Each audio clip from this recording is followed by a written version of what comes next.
Hi everyone, I'm Rizi Rias Gifari from Class A. So, and today I'll be doing and interpreting some short podcast from BBC Learning Podcast called 6 Minute English, Can You Die From a Broken Heart? So, without any further ado, let's get started. Hello and welcome to 6 Minute English. I'm Neil. And hello, I'm Rob. Today's topic is about our health, and in particular our hearts. How's your heart, Rob? Fine, I hope, as far as I know. Do you take care of it? Well, not my heart specifically, but my health in general, yes. I like to exercise regularly, and I try to eat healthy foods. So that cheeseburger I saw you eating just now was a healthy cheeseburger? Fake news. You're making that up, Neil. Don't believe him, listeners. It would break my heart if people thought I ate junk food. Now that's an interesting expression. It would break my heart. We say that when we talk about things that upset us. Of course, we don't really mean that our heart is actually breaking. Halo dan selamat datang di 6 Minute English. Saya Neil dan halo saya Rob. Topik kita hari ini adalah tentang kesehatan kita, khususnya tentang jantung kita. Bagaimana dengan jantungmu, Rob? Semoga baik-baik saja, setahu saya. Apakah kamu menjaga kesehatan jantungmu? Ya, bukan jantung saya secara spesifik, tapi kesehatan saya secara umum, iya. Saya suka berolahraga secara teratur dan saya mencoba makan makanan sehat. Jadi, cheeseburger yang saya lihat kamu makan barusan itu adalah cheeseburger sehat? Berita bohong. Kamu mengada-ngada, Neil. Jangan percaya dia, para pendengar. Saya akan sangat sedih jika orang-orang berpikir saya makan junk food. Nah, itu adalah ungkapan yang menarik. It would break my heart. Atau itu akan menghancurkan hatiku. Kita mengatakan itu saat kita membicarakan hal-hal yang membuat kita sedih. Tentu saja kita tidak benar-benar bermaksud bahwa jantung kita benar-benar hancur. However, you do sometimes hear stories about people who they say died from a broken heart. That is today's topic. Can you die from a broken heart? First though, the quiz question. The first human-to-human heart transplant took place in 1967. But what country was it in? Was it A, South Africa, B, USA, or C, China? What do you think, Rob? Well, I think it is definitely A, South Africa. Okay, we'll give you the answer at the end of the program. Namun, terkadang ketika kita mendengar cerita tentang orang-orang yang katanya meninggal karena patah hati, itulah topik kita hari ini. Bisakah seseorang meninggal karena patah hati? Tapi pertama-tama pertanyaan kuis. Transplantasi jantung antar manusia pertama kali terjadi pada tahun 1967. Tapi di negara manakah itu terjadi? Apakah A. Afrika Selatan, B. Amerika Serikat, atau C. China? Menurutmu apa, Rob? Ya, saya rasa itu pasti A. Afrika Selatan. Oke, kita akan memberikan jawabannya di akhir program. Now back to the subject of broken hearts and if you can die from one. Dr. Nikki Stamp is an Australian heart surgeon. She's written a book, helpfully called Can You Die From a Broken Heart? She was a guest on the BBC Radio 4 programme Woman's Hour and was asked that very question. Does she think it's possible? Yes, short answer is yes. It's a little bit more nuanced than that. For most of us, when we have a broken heart, whether it's bereavement or a relationship coming to an end, we will be fine. We'll muddle our way through it. We'll take, not so good care of ourselves, but we'll get there. However, the physical effects still happen, and it is a big stress on your emotions, obviously, but also on your body. So she says, yes, it is possible to die from a broken heart. But, Rob, is it as clear and simple as that? Well, no. She said it was a bit more nuanced. This means it's not a simple relationship. A situation that is nuanced has small but possibly important differences. She mentioned a couple of situations where we say that people could have a broken heart, didn't she? Yes. Sekarang kita kembali ke topik patah hati dan apakah kamu bisa meninggal karenanya. Dr. Nikki Stamp adalah seorang ahli bedah jantung dari Australia.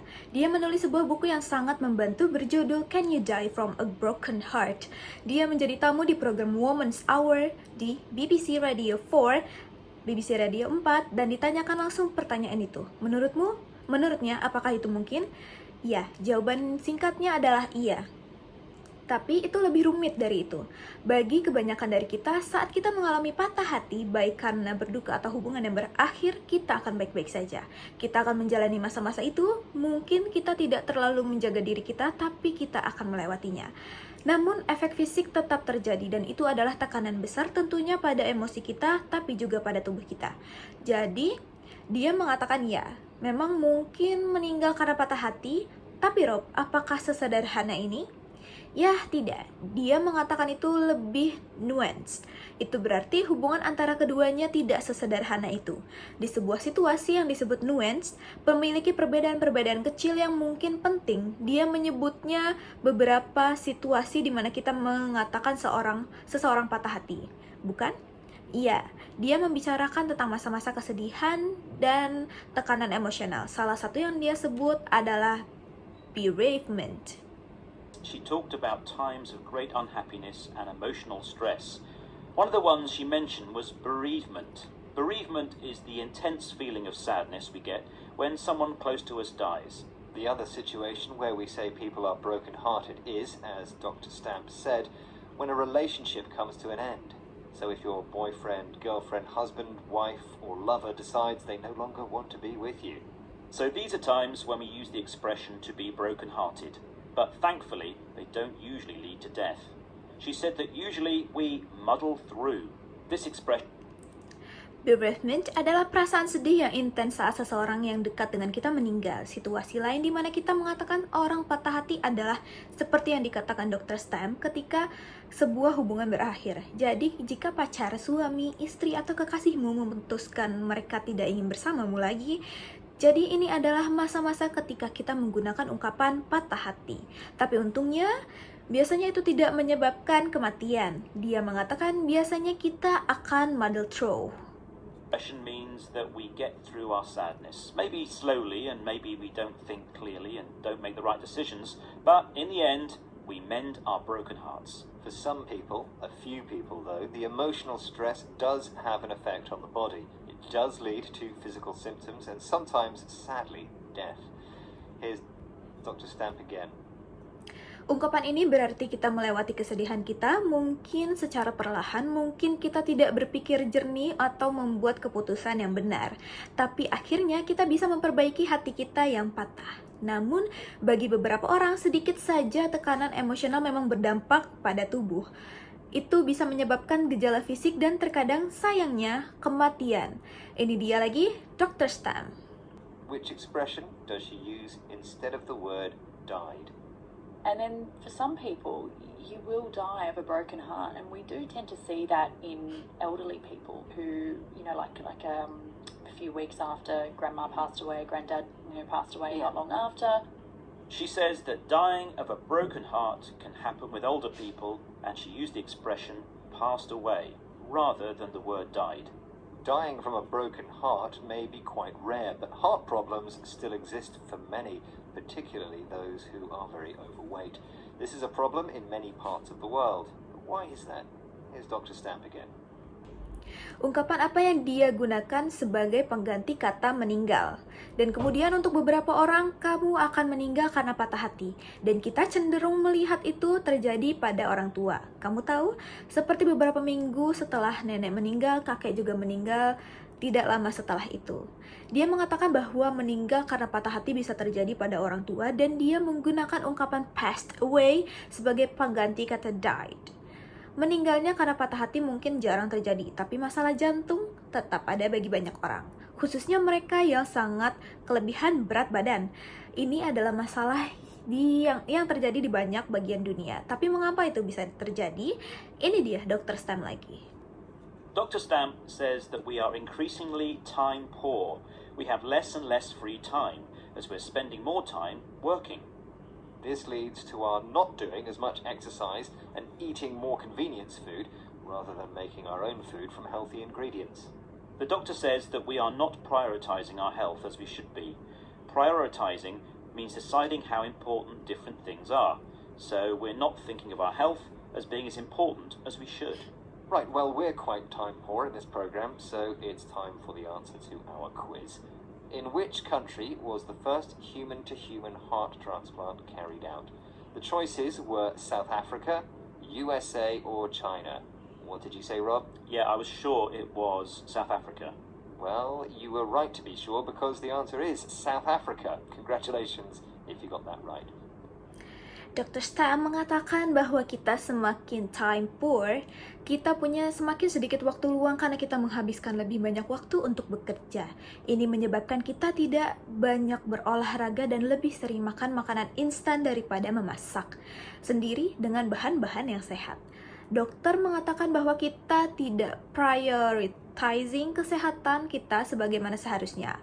Prioritizing berarti memutuskan seberapa penting hal-hal yang berbeda. Jadi, kita tidak memikirkan kesehatan kita sebagai sesuatu yang penting seharusnya. Baiklah, kita juga sudah cukup time poor dalam program ini, jadi saatnya kita menjawab kuis kita. Di negara manakah transplantasi jantung antar manusia pertama kali dilakukan? Pilihan jawabannya adalah Afrika Selatan, Amerika Serikat, dan China. Apa jawabanmu, Rob? Ya, saya yakin itu Afrika Selatan. Nah, kamu benar. Untuk yakin karena jawabannya adalah Afrika Selatan. Selamat jika kamu menjawab dengan benar. Now, just time to recap today's vocabulary. Yes, we started off with nuanced. This adjective means something is not as simple as it might seem. There may be small but important things that need to be considered. Then there was bereavement, the sadness we feel when someone close to us has passed away. Passed away was one of our other words, and it's a more gentle way of saying died. We also had the phrasal verb muddle through. This expression means to get to the end of a difficult situation somehow, not always by making the right decisions, but in the end getting there. Being time poor was the expression for not having enough free time. And finally, prioritizing was the noun for deciding how important different things are. Sekarang saatnya kita merangkum kosakata hari ini. Ya, mungkin kita mulai dengan nuance. Kata sifat ini berarti sesuatu yang tidak sesederhana kelihatannya. Mungkin ada hal-hal kecil tetapi penting yang perlu dipertimbangkan. Kemudian ada bereavement, kesedihan yang kita rasakan saat seseorang yang dekat dengan kita telah passed away. Passed away adalah salah satu kata lain yang kita pelajari. Cara yang lain lebih lembut untuk mengatakan meninggal atau died. Kita juga mempelajari frasa muddle through. Ungkapan ini berarti melewati situasi sulit entah bagaimana caranya. Tidak selalu dengan membuat keputusan yang tepat, tapi akhirnya tetap berhasil melewati masa sulit itu. Time poor adalah ungkapan untuk tidak punya cukup waktu luang. Dan terakhir, prioritizing adalah kata benda untuk memutuskan seberapa penting berbagai hal. Well, that's all from 6 Minute English today. Don't break our hearts. Do join us again. But in the meantime, you can find us in all the usual places: Facebook, Twitter, Instagram, YouTube, and of course, our website, bbclearningenglish.com, where you can find all kinds of audio programs, videos, activities, and quizzes to help you improve your English. Thanks for joining us, and goodbye. Bye-bye. Baiklah, itu saja untuk 6 menit English hari ini. Jangan buat kami patah hati, bergabunglah lagi bersama kami. Sementara itu, kamu bisa menemukan kami di semua platform biasa seperti Facebook, Twitter, Instagram, YouTube, dan tentunya di situs kami bbclearningenglish.com. Tempat kamu bisa menemukan berbagai program audio, video, aktivitas, dan kuis untuk membantu meningkatkan kemampuan bahasa Inggrismu. Terima kasih telah bergabung dan sampai jumpa. Sampai jumpa. 6 Minute English from BBC Learning English. Alright, that's the end of my interpreting for today. Also, quick reminder that this video is made to complete my final assignment of English listening course, and I really appreciate of your time and attention. So, thank you very much and see you next time.